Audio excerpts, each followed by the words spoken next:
ஒரே நாடு ஒரே தேர்தல் குறித்து தெரிந்து கொள்ள கருணாநிதி எழுதிய நெஞ்சுக்கு நீதியை படிக்க வேண்டும் என்று ஆந்திர துணை முதலமைச்சர் பவன் கல்யாண் தெரிவித்திருக்கிறார்.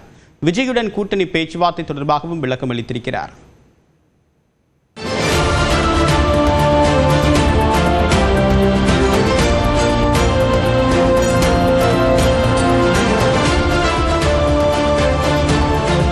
சென்னை திருவான்மியூரில் பாஜக சார்பில் ஒரே நாடு ஒரே தேர்தல் குறித்த கருத்தரங்கு நடைபெற்றது. இதில் பங்கேற்ற ஜனசேனா கட்சி தலைவரும் ஆந்திர துணை முதலமைச்சருமான பவன் கல்யாண் தமிழில் உரையை தொடங்கினார். நான் தமிழ்நாட்டில் வாழ்ந்திருக்கேன், சென்னையில் வளர்ந்திருக்கேன். நான் தமிழ்நாட்டு விட்டு போய் 30 வருஷத்துக்கு மேல ஆகுது. நான் தமிழ்நாடு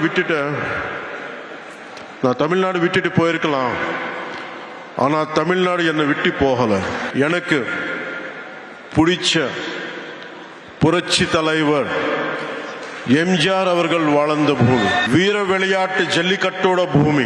தொடர்ந்து பேசிய அவர், ஒரே நாடு ஒரே தேர்தல் விவகாரத்தில் சிலர் இரட்டை வேடம் போடுகின்றனர் என்றார். ஒரே நேரத்தில் தேர்தல் நடத்துவதை திமுக எதிர்க்கும் நிலையில் அந்த கட்சியின் முன்னாள் தலைவரும் முன்னாள் முதலமைச்சருமான கருணாநிதி ஆதரித்தார் என்றார். Today, whoever is opposing the one nation one election should go and read Kalaignar Karunanidhi's argument in Nenjukku Neethi in favor of simultaneous elections.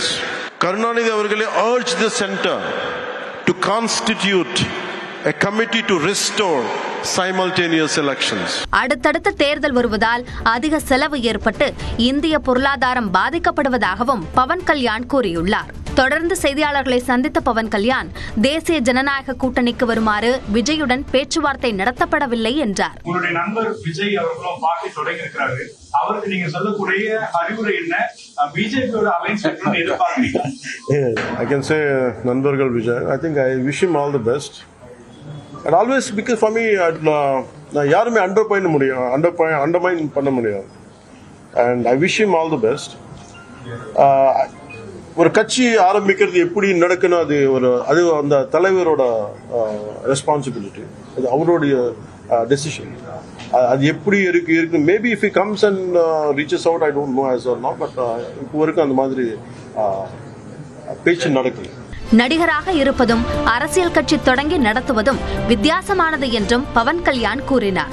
முன்னதாக நிகழ்ச்சியில் அவருக்கு தமிழக பாஜக சார்பில் வேல் பரிசாக வழங்கப்பட்டது.